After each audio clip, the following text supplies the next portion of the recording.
So the reading is from Paul's first letter to the Corinthians, chapter 13, and we're going to start reading at verse 8. Love never fails, but where there are prophecies, they will cease. Where there are tongues, they will be stilled. Where there is knowledge, it will pass away. For we know in part, and we prophesy in part.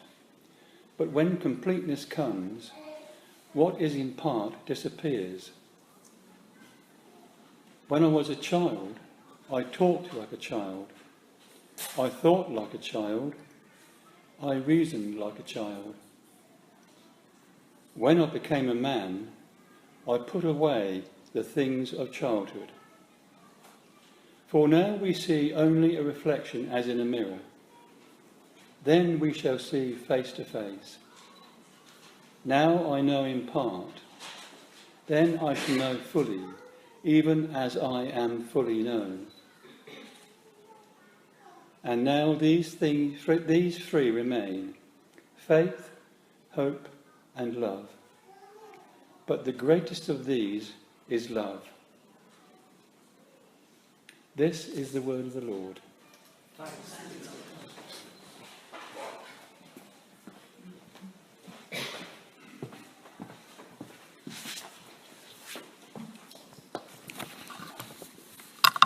Morning, everybody. I turn this a bit. Wonderful. It'll probably score. That's it. It's being attacked by the balloons. Are we done? Perfect.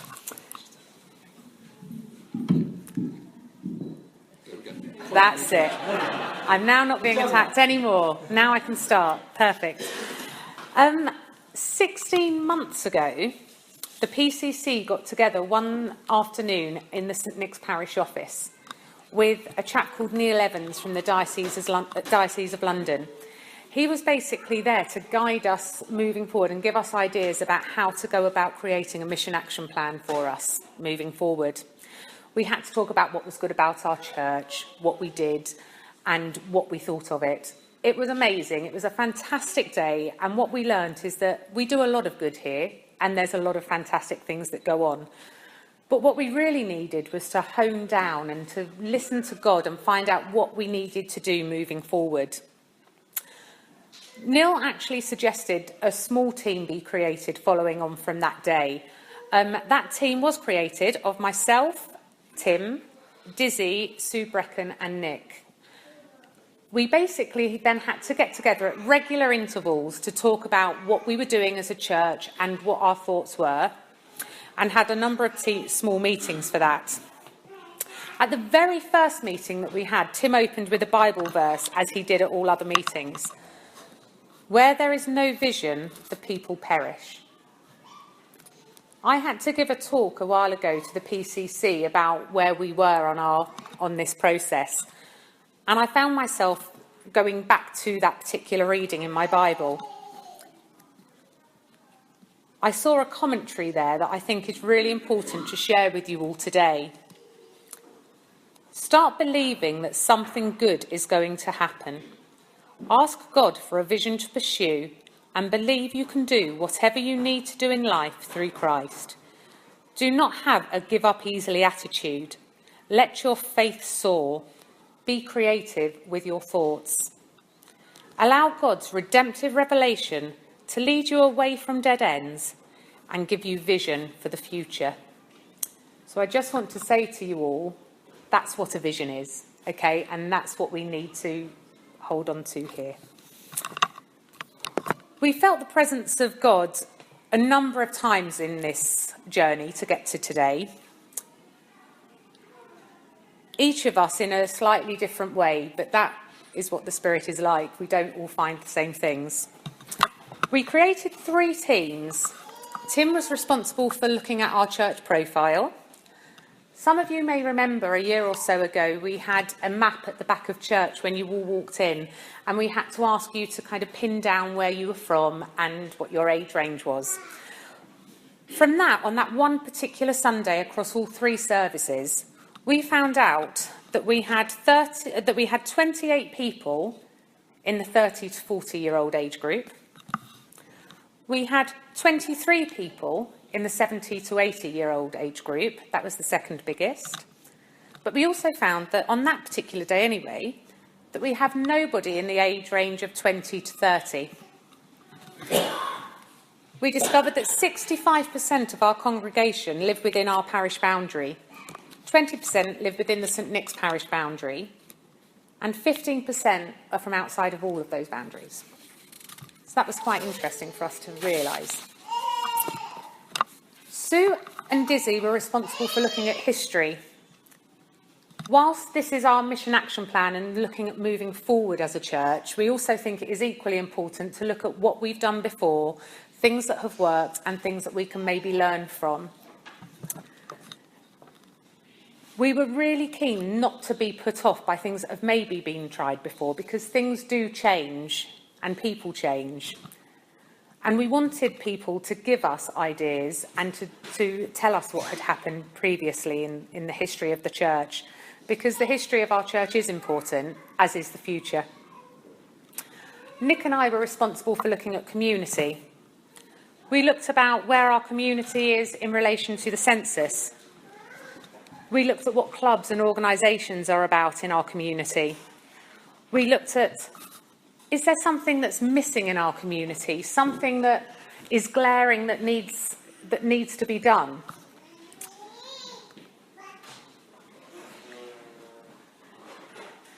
As I said, the three teams did meet regularly, but that wasn't enough, because it wasn't about our three teams just coming together and coming up with a mission action plan for us moving forward.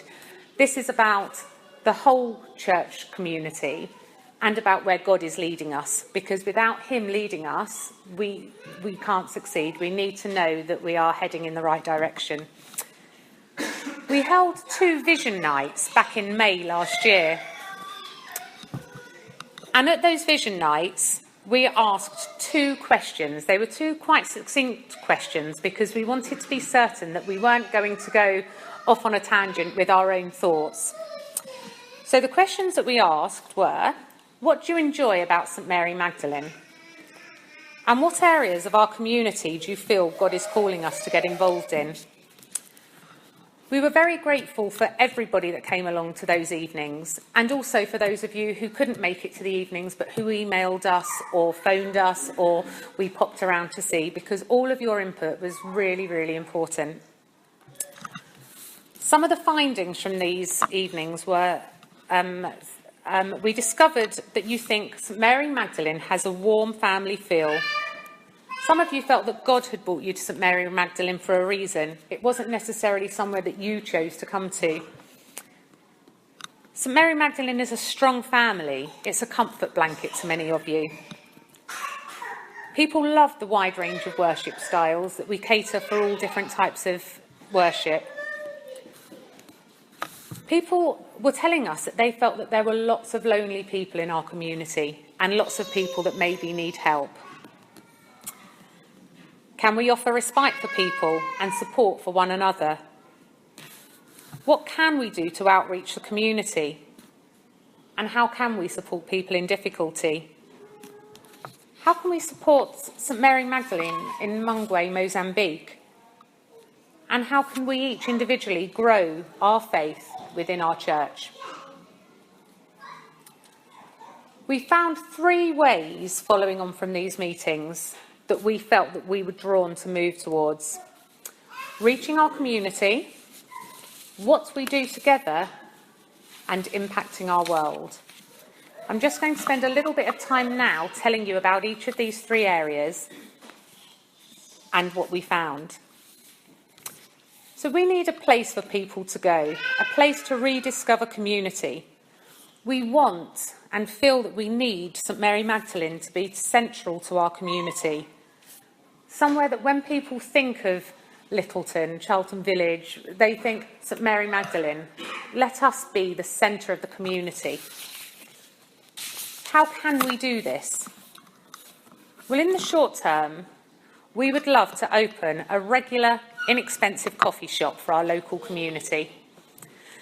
This isn't a group for any one section of society. This isn't a group for single mums. This isn't a group for the unemployed. This isn't a group for the old and elderly or the redundant or whatever. It is a group that we feel for everybody, for people from all walks of life, to bring people together, a place for people to be befriended, to find comfort, get advice, pointed in the right direction, learn life skills, first aid, cooking, who knows. Most importantly, we want to open our arms and show love for everybody in our community, just as God shows his love for us. We don't know where this will lead, but God does, and he has a plan. This is where you can all start to help and get involved. We feel that so many in our church family can help with this in so many ways. It doesn't have to be a massive big thing. Can you bake a cake? Could you offer a lift to somebody that had no transport to get along to one of these coffee shop days?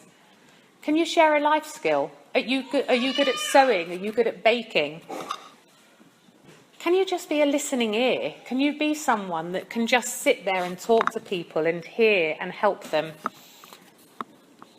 Or can you put yourself forward to be on a team to run this event, to make it a success? Because without you, it can't run. We need people to help us to move forward in the direction that we feel God is taking us.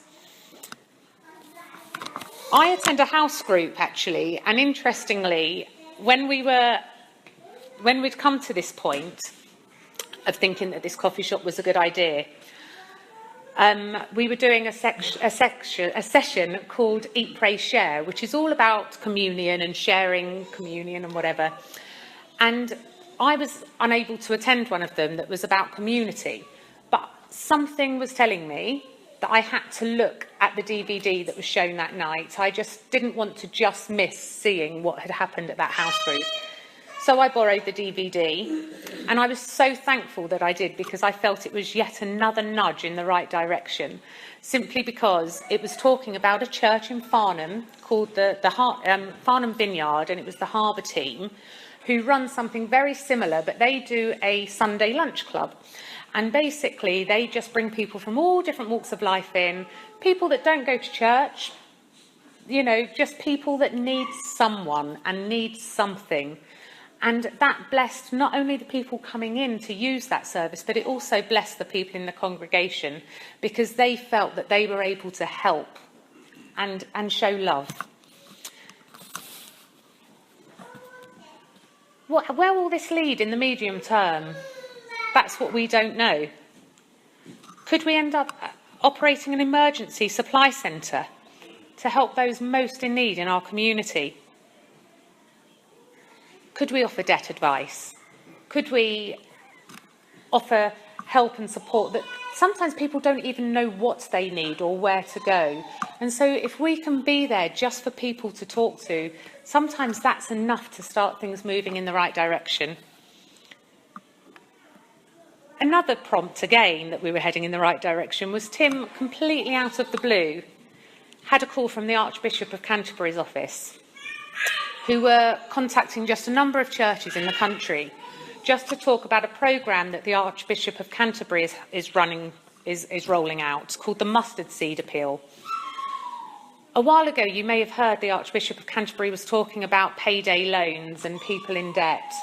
Now, the Mustard Seed Appeal is basically a way of helping and supporting people moving forward. And again, this was something that they could have chosen any church in the country to call and to talk about this, but they chose ours as one of the churches that they called. So again, we felt that this was another prompt that we were being targeted in the right direction. Could we end up being somewhere that helps people with addictions? That helps people with loneliness, that helps single mums? We really don't know, but we just know we need to do something. And again, in the long term, there are so many possibilities and opportunities. We just need to follow them and make sure that we're heading forward all of the time. Okay, what do we do together as a church? Well, we run a regular youth discipleship group, Crisscross. We're really pleased that this is now happening again on a weekly basis, which is fantastic. And moving forward in years to come, this will hopefully just grow and grow and grow. So we're thankful for that. We want to move Sunday Club over into the school building across the road. As you see, week by week, Sunday Club has upwards of 20 people going off into the 2 small rooms across there. That is absolutely fantastic, but we need more space. So we feel that by moving over to the school, that will be fantastic, and it will just give us more scope, which is brilliant. We've got a fantastic social calendar here within our church, and a brilliant group of people who actually run social events for us. And for all of those people, we are very thankful. We've got growing women's and men's groups, house groups, alpha groups, Lent groups. All of these things are fantastic. We need to look continually for ways of growing our discipleship moving forward and growing our faith and our relationship with God, because we have to remember that God is central to all of this.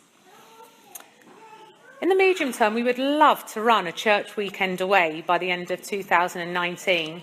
That sounds like a long time, but actually these things do take some planning. And if it's meant to happen before, it will happen before. In the long term, we would like to meet our common fund target by 2020. Now, the common fund is the amount of money that we need to pay to the central pot to the Church of England to make our church viable for the future and for the long term. Each church is required to pay, at this point in time, is required to pay £78,000 a year. Currently, we pay £54,000 a year. Like I say, we've got £24,000 to meet it at the moment, to where we want to be, but that amount goes up each year. So by 2020, it's likely to be more than 78,000, but that's our aim, to meet that within the next 3 years. Impacting our world. Well, many of you will have seen in the corner over here the information about St Mary Magdalene in Mongwe, Mozambique. We are now well over halfway to raising the £3,000 that we need to build this church. That is absolutely fantastic, and that is something that we feel so passionately about. And we just hope and pray that we will raise that £3,000 shortly. So please keep being generous and giving for that. We would love to send a team out to Mongwe within 2 years. That would be absolutely wonderful. And we feel that as well as us helping build the church, we can learn so much from the people in Mongwe ourselves. So that is something that we feel really, really important to happen. In the medium term, we would love to send, in the long term, we'd love to send Tim on, well, mid to long, isn't it, Tim? To send Tim on short new wine ministry team trips. Tim will be able to give you more information about that afterwards. And maybe moving forward, some people from the congregation could go with Tim on some of these trips as well. So in brief, that is really what we have spoken about in the last 16 months. So I'm going to hand over to Tim now, who's going to carry on with the rest of this morning. Thank you, everybody. Do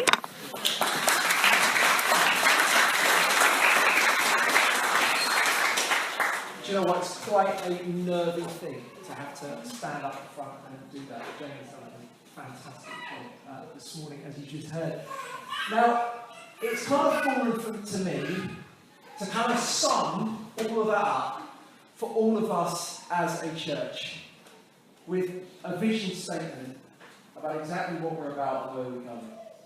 We started off with that Bible verse from Proverbs 29, where there is no vision, the people perish. And so it's so important for us to clearly know where we go and what we do.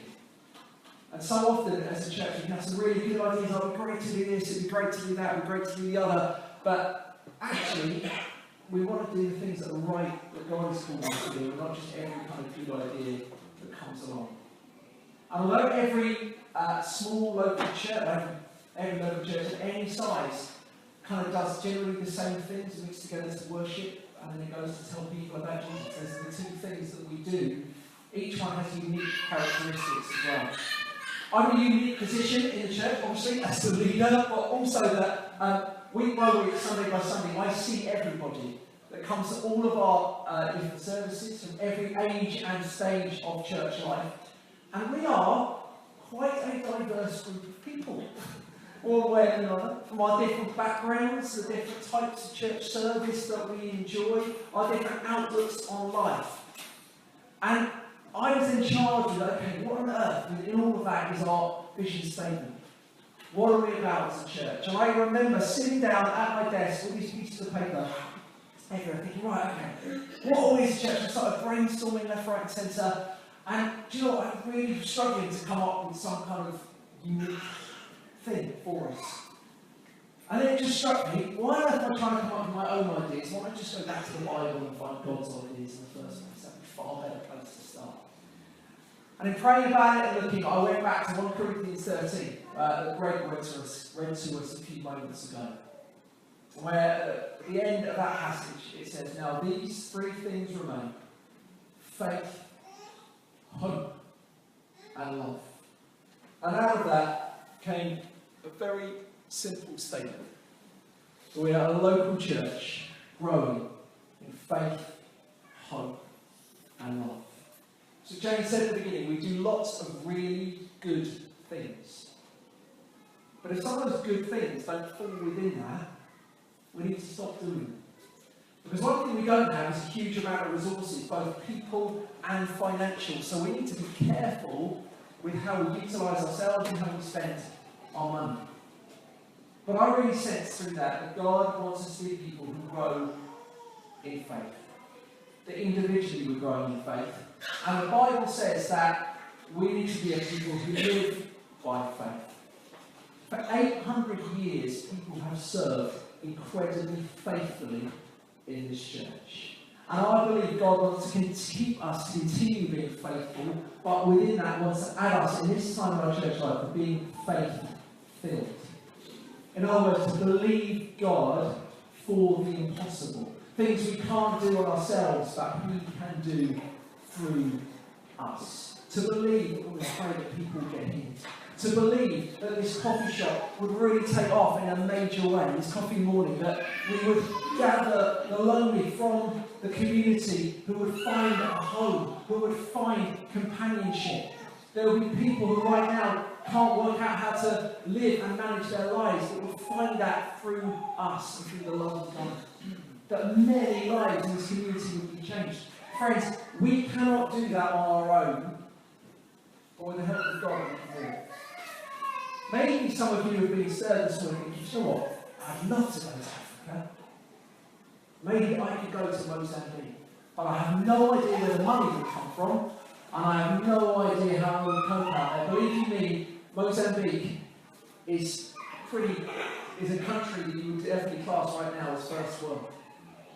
There's real problems out there, and if anyone wants to come, it will not be just like an easy trip. But it will be a trip, I promise you, that God will use to change your life. Maybe you could come to Mozambique.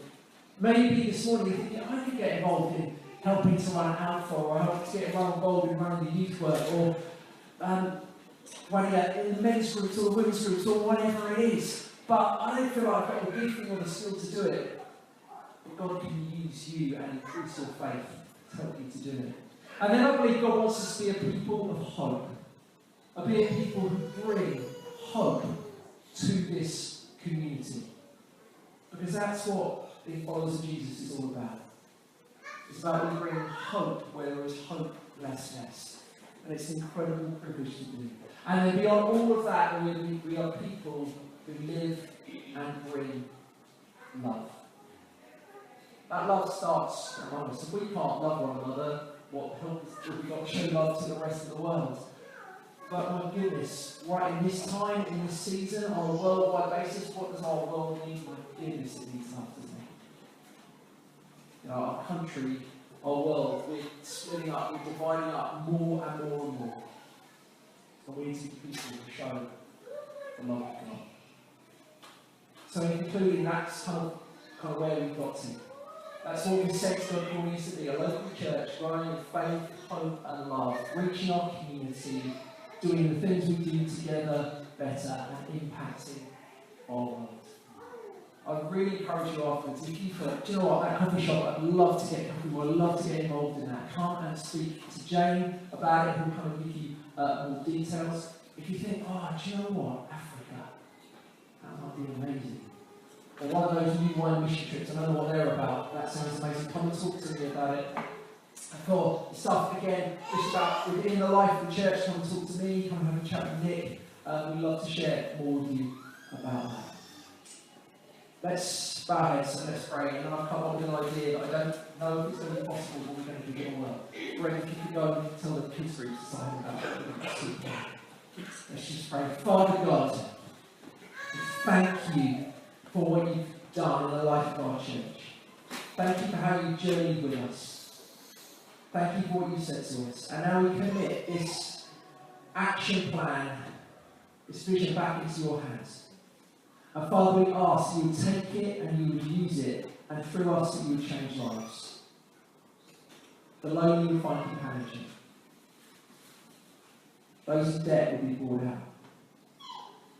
Those who don't know how to begin to live, to run their lives, would find hope.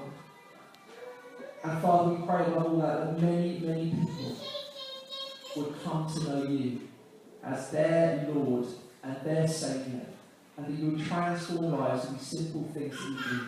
And Father, for those of us that maybe this morning sitting there going, oh, I think I could do that, but I'm not sure how to go about it. Lord God, give us the courage to just ask and try this morning and see you change us in Jesus' name. Amen. Okay, here's a crazy idea. We were planning at the end of the church this morning to give away all of these balloons to all the kids. But I think there's a better idea than that, which is this. I don't know if a couple of people around, maybe Rebecca, if you could nip down the back and see if you can find a couple of pairs of scissors, either in the drawers in the fresh or in the. Oh, there's some up there. What I'd like us to do, when all the kids come back, is to take these balloons outside and to let them go, because they're all helium filled and they'll just float up. As basically a kind of prophetic sign to the rest of this community of the ordinary people who bring faith, hope and love. Because we don't want it to stay here, we want it to go out to our community. So we're going to give it a go. So, and then we're going to come back again and have loads more food. So once the kids have arrived in the next few minutes, some already, are they heading back? They should come around. Okay. If you're near a stack of balloons, this is totally unplanned, so I'm not sure how it's going to work. If you're near a stack of balloons, grab a stack of balloons. Jane's got some scissors. You haven't got some scissors. We're getting some scissors. We're going to untie them. Hold on to a balloon tightly. If anyone can untie them, that would be great. Grab the balloon, hold on to it tightly. You can give one to your child, get them to hold it tightly. And then we're going to go outside and let them go. And then come back in, because we've got loads more tea, coffee, cake and food, and otherwise my family will just get fat over next week. So let's go out and let's release these balloons.